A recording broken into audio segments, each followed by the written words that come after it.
अस्सलामुअलैकुम। उम्मीद करती हूँ आप सब लोग खैरियत से होंगे। वीडियो को लाइक कीजिए, चैनल को सब्सक्राइब कीजिए, कमेंट सेक्शन में अपनी राय पेश कीजिए। शुक्रिया। चलते हैं नावल की जानिब। नावल तेरे इश्क में, मुसन्निफ़ा महरीन अकरम। एपिसोड 56। आखिर जैसे तय हुआ था वैसे ही 20 मिनट बाद वो दोनों गाड़ी में मौजूद थे। मिनहाज का इंतज़ार कर रहे थे। फरहान उसके लैपटॉप से यहाँ के कैमरे का एक्सेस लेकर उन्हें बंद कर चुका था। पिछली सारा डाटा क्रिप्ट हो गया था। उसने विंडो से बाहर देखा तो उसे मिनहाज नज़र आया, जो अपना कोट उतार कर बाजू पर डाले आ रहा था। दरवाज़ा खोलकर ड्राइविंग सीट संभाली। काम हो गया? हाँ, मगर क्या? हमना आलिम। छोड़ो, वो कुछ नहीं बता सकते। अब उसने मौजू को वहीं ख़त्म करने के बाद गाड़ी स्टार्ट की।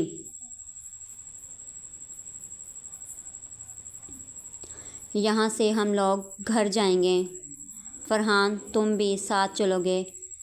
रात सिकंदर मेंशन में रुक जाना।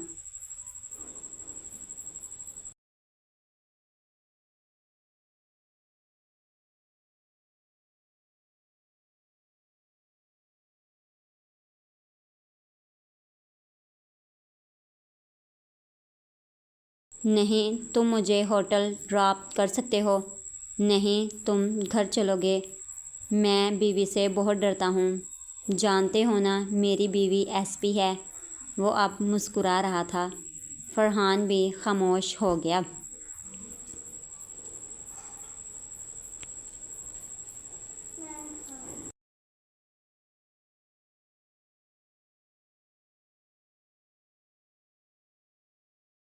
मैरी, एक काम कर दोगी? जी मैम।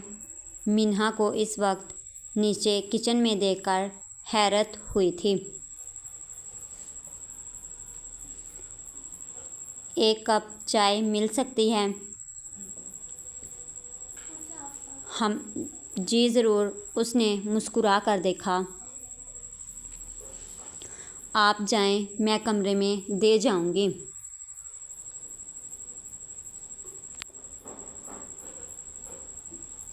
शुक्रिया।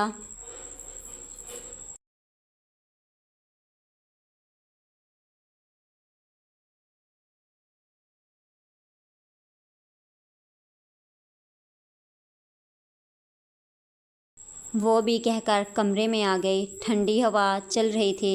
विंडो खुली थी। वो आहिस्ता आहिस्ता चलती हुई करीब आकर रुकी।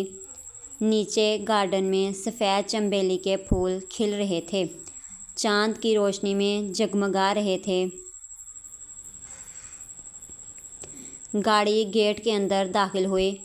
मिनहाज आया होगा, उसने देखकर सोचा।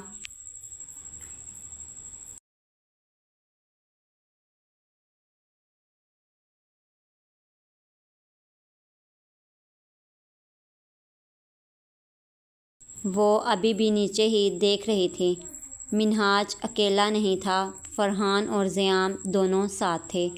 वो किसी बात पर मुस्कुरा रहे थे। फरहान उसे कुछ दे रहा था।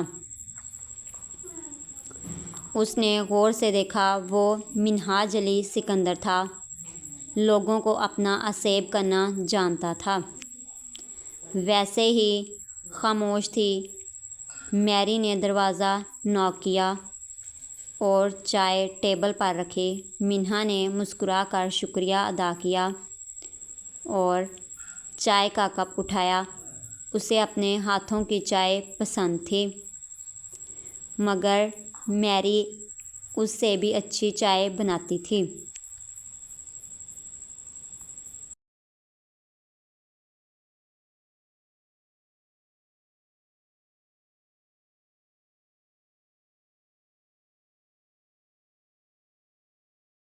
मिनहाज अंदर दाखिल हुआ तो उसे विंडो के पास देखकर कोट को सोफ़े पर रखा, उसके करीब आ गया। हाथ में गजरे थे। उसने मिन्हा के हाथ में चाय का कप देखा। मोहतरमा को हर चीज़ वक्त पर पसंद है, फिर इस वक्त चाय? बस यूं ही कंधे उचका गई।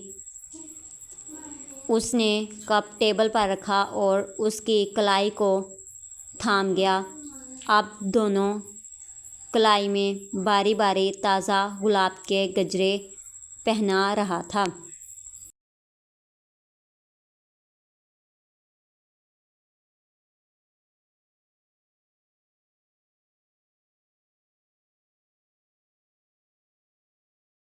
ये किस लिए वापसी पर नज़र आए तो सोचा मोहतरमा के लिए लेता जाऊं। उसने चेहरे पर झूलती लटों को कान के पीछे किया।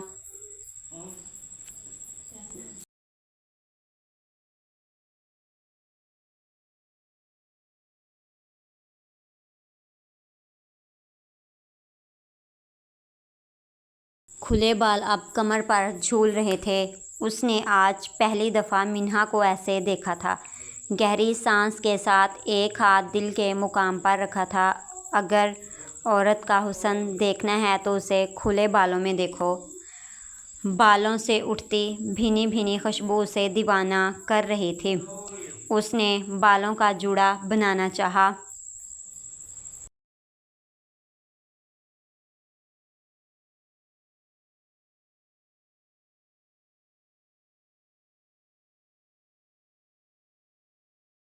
ऐसे ही रहने दो, अच्छे लग रहे हैं।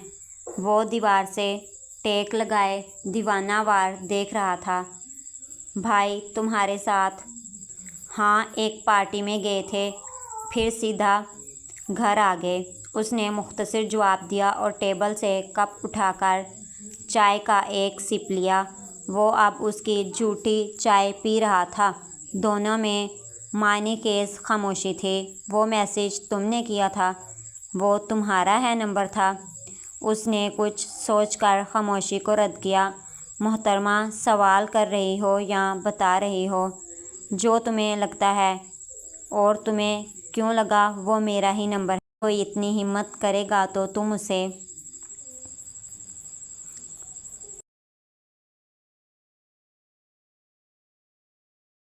कत्ल करने की हिम्मत रखते हो? उसने मुस्कुरा कर देखा। चाय का आखिरी सिप लेते वो खुलकर मुस्कुराया। कप को वापस टेबल पर रखा। मिन्हा ने हाथों को अपने हाथों में थाम कर वो उन्हें अपने अंगूठे से सहला रहा था। तुम मेरी मलका हो, मेरी बीवी हो। मलका के लिए दुनिया छोड़ी भी जा सकती है और दुनिया खाक भी की जा सकती है, और मैं अपनी मलका के लिए ये दोनों काम कर सकता हूँ। ये पहली दफ़ा था दोनों में इतनी गुफ्तगू हो रही थी। ये भी पहली दफ़ा था मिन्हाज उसे अपने करीब लिए खड़ा था।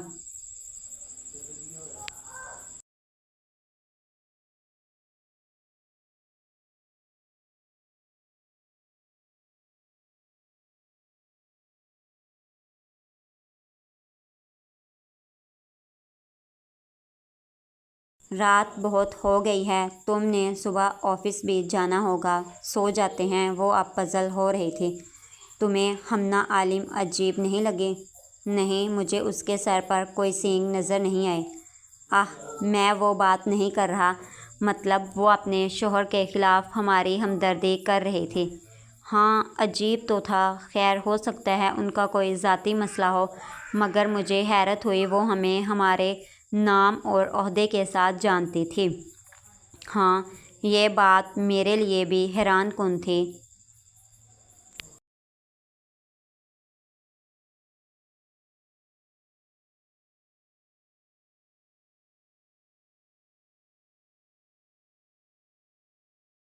वह हम मिन्हाज से उसका पता मालूम करेंगे जिसने वो एक्सीडेंट किया था। हो सकता है हमारी कोई मदद हो जाए। क्या तुम्हें मालूम है उसने उस आदमी को कहाँ रखा होगा? नहीं, वो मिन्हाज है, कब क्या करता है किसी को नहीं मालूम।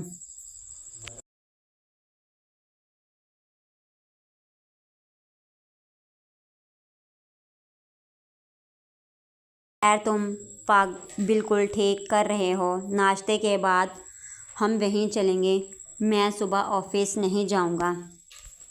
मुझे कुछ पूछना था।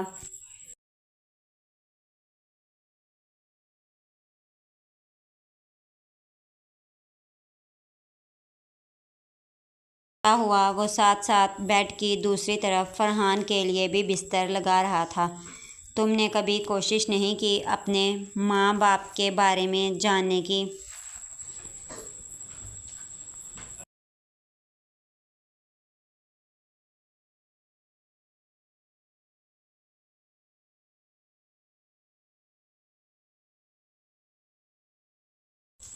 मैं ऐसा क्यों करूँगा? कार्सन मारिच ने बताया था मुझे मेरे पेरेंट्स वहाँ खुद छोड़कर गए थे, और जब मैं 1 दिन का था। 1 दिन का बच्चा कितना बड़ा होता है? हो सकता है कोई मजबूरी हो। पता नहीं, मुझे नहीं लगता औलाद के मामले में कोई मजबूरी होती है। मैं अब मिलना भी नहीं चाहता, ना ही ऐसी कोई डिटेल्स ढूंढना चाहता हूँ। अगर उनकी मजबूरी भी थी तो वो दोबारा कभी मुझसे मिलने नहीं आए। उसके बाद भी तुम चाहते हो मैं एक दफ़ा इनकी तलाश करूं? ठीक है, जैसे तुम्हें बेहतर लगे। दोनों अब अपने बिस्तर को दुरुस्त करते लेट गए। पार्टी ख़त्म हो चुकी थी। सब लोग अपने अपने घर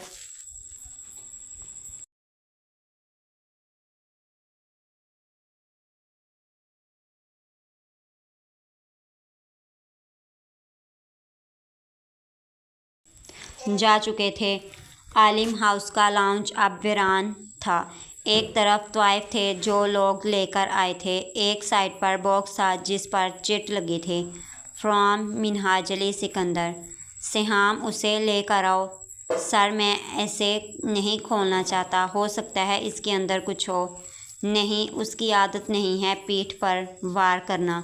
इतना तो अंदाज़ा मैं लगा चुका हूँ। अब देखना चाहता हूँ उसकी जहानत कितनी तेज़ है। दोस्तों को तो तोहफ़े दिए जाते हैं, मगर दुश्मन को क्या दिया जाता है?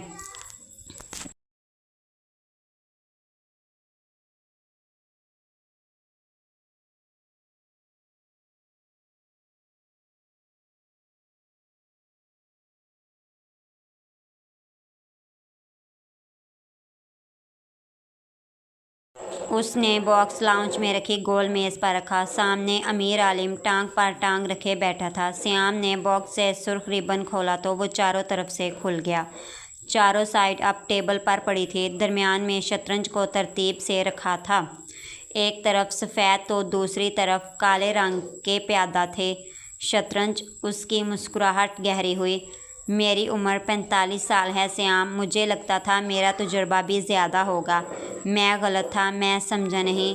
आप क्या कहना चाहते हैं? ऐसे तोहफ़े कौन देता है? बच्चों को गेम दी जाए तो शायद दुरुस्त हो, मगर आपको ये देने का क्या मतलब है?